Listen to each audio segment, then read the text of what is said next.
lógicamente de dos formas, ¿no? Uno que es la insuficiencia cardíaca con fracción de eyección disminuida y la otra que es la insuficiencia cardíaca con fracción de eyección conservada, ¿no? Con respecto a la fracción de eyección disminuida, vemos, ¿no?, la terapia farmacológica que nosotros podemos adoptar para el manejo de este tipo de pacientes, ¿no? Normalmente estos pacientes con disfunción sistólica, el primer escalón cuando el paciente le llega con un grado de insuficiencia cardíaca clase funcional 1, normalmente se lo maneja primeramente con IECA, ¿no? Si el paciente, aparte de eso, si el paciente le llega con una clase funcional 2, vamos a usar IECA más diurético más un beta bloqueante. Ya habíamos visto, ¿no?, que los beta bloqueantes son una buena medicación y una opción muy importante para el manejo tanto de hipertensión arterial como de insuficiencia cardíaca, porque aparte de disminuir el cronotropismo y el inotropismo del ventrículo, ayuda a evitar la remodelación cardíaca, o sea que se llene de fibroblastos y por ende los miocitos del ventrículo sigan funcionando, ¿no? Si le llega una clase funcional 3, pueden aumentar los medicamentos anteriormente mencionados con la espironolactona, ¿no?, que es un diurético, en este caso tiacídico, bloqueante, ahorrador de potasio, ¿no?, que va a ayudar al control de esto. Y cuando llegue clase funcional 4 hay que agregar medidas de soporte, inotrópicos y endovenosos. En estos casos a veces se utiliza dopamina o noradrenalina, ¿no? Y en algunos casos cuando viene asociado con hipertensión arterial, nitroglicerina, ¿no?, más oxígeno. Aparte de eso hay que tener algunos manejos, ¿no?, como medidas generales. La dieta, ya habíamos mencionado que la dieta tiene que ser hiposódica, con una restricción hídrica entre 1500 ml a 2000, ¿no?, para evitar la sobrecarga de volumen. Actividad física normalmente adaptada según la fracción de eyección. Si tiene una fracción de eyección disminuida leve y en algunos casos moderada, se puede hacer actividad física. Pero si ya está en severo, va a ser muy difícil que este paciente pueda realizar actividad física, entonces está contraindicado, ¿no? Bien. Ahora vamos a hablar de la insuficiencia cardíaca con fracción de eyección conservada. En estos casos, la fracción de eyección está conservada, por ende el gasto cardíaco al comienzo va a estar conservado, pero mientras más va evolucionando la patología, el gasto cardíaco también va disminuyendo, lo cual va a reflejar en el paciente disnea, fatiga, poca tolerancia a la actividad física, etc., ¿no? ¿Cuáles son las principales características que condicionan la insuficiencia cardíaca con fracción de eyección conservada? Son disfunción diastólica. ¿Qué quiere decir? Que el ventrículo, por alguna razón, no se relaja totalmente para albergar toda la sangre que viene de las aurículas. Por ende, si aquí en las aurículas hay 50 ml y este ventrículo no puede relajarse, no va a poder recibir los 50 ml que viene de la aurícula. Por ende, la cantidad de sangre que baja al ventrículo va a ser menos, por ejemplo 30 ml. ¿Y qué pasa con el remanente 20 ml sobrante? Va a producir que las válvulas, en este caso la válvula mitral, se abra y haya una regurgitación de sangre durante la sístole de ese excedente de sangre que no puede ser almacenado en el ventrículo por la disfunción diastólica, ¿no? Otro ejemplo de agrandamiento del ventrículo izquierdo y volumen intravascular aumentado. Cuando estos pacientes con insuficiencia cardíaca y sobre todo de una miocardiopatía dilatada se ve, va aumentando de tamaño el ventrículo, pero al aumentar de tamaño, la fuerza de contractilidad de los miocitos se va haciendo más ineficiente. En ese momento, cuando ya está muy dilatado el ventrículo, va a entrar una buena cantidad de sangre, se van a pasar los 50 ml de la aurícula, pero al momento de hacer la contracción, no va a llegar a salir todo el contenido sanguíneo hacia la aorta y por ende va a quedar un remanente en el ventrículo, lo que a la larga puede predisponer a la formación de coágulos y también regurgitación en la próxima diástole, en la próxima sístole de sangre hacia la aurícula izquierda, ¿no? Acoplamiento ventricular arterial anormal. Normalmente esto se debe por dos motivos. Tenemos aquí el corazón, ventrículo izquierdo, del ventrículo izquierdo sale la aorta, ¿no es cierto? Normalmente, si se dan cuenta, la aorta entra en contacto con el septo interventricular. Cuando hay un acoplamiento de ventrículo arterial normal, pueden ser dos cosas: que esta arteria esté muy calcificada, o sea, al estar muy calcificada, va a ser menos distensible, y cuando la sangre salga del ventrículo izquierdo por la aorta, esta arteria, porque está más endurada, va a ser difícil que la fuerza de la sangre que sale del ventrículo izquierdo pueda distender esta arteria. Por ende, parte de la sangre va a pasar al resto del organismo, pero otra va a regurgitar nuevamente hacia el ventrículo izquierdo. Eso pasa cuando el acoplamiento arterial es anormal. En otras palabras, cuando la arteria está muy calcificada, por ende no tiene mucha elasticidad, y cuando pasa la sangre, ¡pum!, la devuelve hacia atrás. ¿Ya? Eso es una regurgitación. Y la otra es cuando este septo interventricular está muy engrosado, cosa que cuando el ventrículo izquierdo produzca una contracción, la sangre no va a poder salir. ¿Por qué? Porque el septo interventricular obstruye la arteria aorta. Por ende, la sangre no va a salir y va a acumularse nuevamente en el ventrículo izquierdo.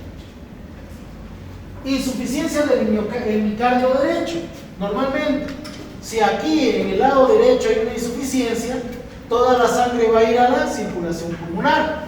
Pero cuando lleguen de las venas pulmonares la sangre, no va a haber la misma cantidad de la que llega acá. ¿Por qué? Porque hay una insuficiencia cardíaca derecha.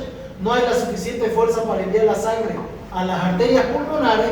Por ende, la sangre que venga de las venas pulmonares a la aurícula izquierda, el volumen va a estar disminuido. Entonces aquí el problema no es la contracción del ventrículo izquierdo, sino que no le llega el suficiente volumen al ventrículo izquierdo para hacer un gasto cardíaco eficiente. Incompetencia cronotrópica. Esta es cuando el ventrículo o alguna de las cámaras tiene una frecuencia cardíaca acelerada. Por ejemplo, todo se contrae uniformemente. Aurícula, ventrículo. Pero va a haber un momento en que una cámara puede entrar en fibrilación o puede hacer un flute. Entonces no se va a contraer adecuadamente. Al haber un aumento de la frecuencia cardíaca, no va a haber una correcta diástole, y también por ende no va a haber una correcta sístole ventricular. Y eso va a causar insuficiencia cardíaca. Hipertrofia del ventrículo izquierdo. Es el mismo ejemplo aquí. Normalmente el miocardio se hipertrofia, y al hipertrofiarse el miocardio, la cantidad de sangre que puede recibir el ventrículo va a ser menor. ¿Por qué? Porque normalmente el músculo del miocardio no crece hacia afuera, más bien crece hacia el endocardio, y al hipertrofiarse va a disminuir el volumen que puede entrar a ese ventrículo. ¿Ya? Entonces eso es lo que puede pasar cuando hay una hipertrofia del ventrículo izquierdo. Y bueno, una arteriopatía coronaria, normalmente cuando hay una isquemia del miocardio, esto va a producir que haya una isquemia de los miocitos, y por ende no va a haber contractilidad ventricular. No sé si me dejé entender. Esos son varios ejemplos de una insuficiencia cardíaca por fracción de eyección concentrada. Bien, repasamos nuevamente. Normalmente hay una disfunción sistólica, normalmente esta es subclínica en reposo del ventrículo izquierdo, ¿no? Hay incompatibilidad cronotrópica del ventrículo izquierdo. La explicación posible para el desarrollo de una forma progresiva y una patología de envejecimiento, exceso de fibrosis miocárdica y disminución de la compliance del ventrículo izquierdo. En otras palabras, todas estas patologías mecanismos fisiopatológicos que hemos mencionado, son de patologías de evolución crónica. Normalmente esto da síntomas en edades muy avanzadas. El paciente al comienzo, si es joven cuando la padece, no va a manifestar síntomas a menos que empiece a hacer esfuerzo físico. Pero cuando va aumentando la edad, van aumentando más los mecanismos fisiopatológicos y el paciente va manifestando más síntomas. Va a haber una disfunción diastólica del ventrículo izquierdo, una rigidez aórtica y ventricular, es lo que les mencioné del ejemplo cuando la sangre no puede vencer la rigidez del vaso sanguíneo en este caso. Función sistólica normal o anormal en algunos casos, ¿no? Y puede ser que por la misma isquemia del miocardio se produzca lo que es un exceso colágeno tipo 1 en lugar de los miocitos, una remodelación cardíaca.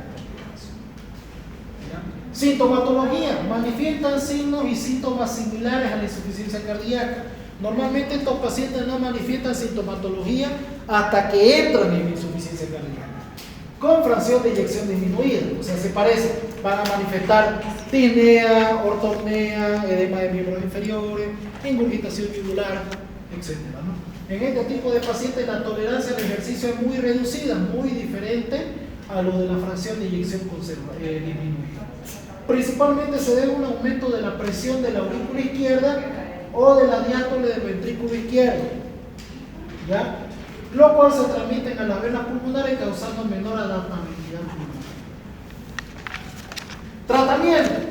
Bueno, el tratamiento actualmente es empírico, no hay una guía que te diga, digamos, la manera correcta de tratar este tipo de insuficiencia cardíaca. Como les digo, normalmente se da en patologías crónicas. Entonces, normalmente al comienzo el que falla es el lado izquierdo, pero cuando empieza a fallar el derecho, donde el paciente empieza a manifestar sintomatología. Entonces, normalmente el tratamiento va a ser tratar la causa que desencadena la insuficiencia y tratar algunos signos y síntomas que manifiesta el paciente. Por ejemplo, secogestión y edema, vasodiuréticos, ultrafiltración, restricción de sodio, vasodilatadores para disminuir la precarga, hipertensión arterial, uso de betabloqueantes, ARA2, IECA, diuréticos tiacídicos. Si hay una insuficiencia cardíaca asociada por una alteración de la frecuencia o ritmo, puede ser una arritmia, mantener la frecuencia a 60 latidos por minuto es lo recomendable. Normalmente estos pacientes van al haber una dificultad para el llenado del ventrículo izquierdo, a la larga va a producir arritmia, puede producir principalmente flúter ventriculares. Entonces, nosotros tenemos que tratar que estos pacientes mantengan una frecuencia cardíaca de 70 latidos por minuto. Es más, en algunos casos, cuando el paciente viene asociado con una hipertrofia del miocardio del ventrículo izquierdo, en algunos casos los 60 latidos por minuto no están indicados, a veces le bajan hasta 50. ¿Para qué? Para tratar de que durante la diástole ese ventrículo pueda llenarse adecuadamente. En pacientes con hipertrofia miocárdica, al hacer diástole, como está disminuida la capacidad del ventrículo izquierdo, al hacer una diástole no llega a recibir la suficiente sangre de la aurícula izquierda. Por ende, la reducción de la frecuencia cardíaca para tratar de aumentar el tiempo de diástole para que cuando haya una sístole ventricular haya un adecuado gasto cardíaco. Normalmente en estos casos se tiene que utilizar terapia con marcapasos si es necesario, lo vamos a ver dentro de un momento. Cardioversión y ablación. La ablación es quemar algunos lugares del miocardio para producir isquemia, para que estos miocitos se atrofien y disminuyamos la hipertrofia del ventrículo izquierdo. Comorbilidades, en el caso hay que tratar de evitar isquemia miocárdica, la dislipidemia, la nefropatía crónica. Por ejemplo, en isquemia miocárdica y dislipidemia hay que agregar antiagregantes plaquetarios. Para la dislipidemia, algunos estatinas para controlar la formación de ateromas en los vasos sanguíneos, ¿no? Ejercicios, si es una insuficiencia cardíaca leve o moderada, están indicados. Control de peso es muy importante en este tipo de pacientes y tratamiento de la apnea del sueño. Ese tema de apnea del sueño de neumología no lo di, yo creo que es muy importante, no lo di porque no está en el programa analítico de la materia de neumología. Deberían llevarlo porque aquí por lo menos de los que están aquí un 10% ronca, y si no ronca sufre de apnea del sueño y no lo sabe. Y es muy importante porque a la larga, cuando la apnea del sueño está descontrolada, puede producir hipertensión, puede producir infarto agudo de miocardio, un montón de cosas. Entonces la apnea del sueño creo yo que debería ser un tema que deberían llevar. Tal vez no lo llevan porque como lo llevan anual tratan de meter las patologías que son netamente de un médico general, pero la apnea del sueño es, se podría decir, una patología muy común en nuestro medio que muchos la infravaloran. Como le digo, los que tienen un IMC de sobrepeso en adelante deben tener apnea del sueño y no lo saben. Si ustedes son de las personas que cuando duermen dicen dormir pero no descansé, si despiertan con eso, de esa forma más seguro tienen apnea del sueño y a la larga pueden producir efectos como insuficiencia cardíaca, infarto del miocardio, entonces sería bueno que eso. Bueno, ahí termina el tema de insuficiencia cardíaca y vamos a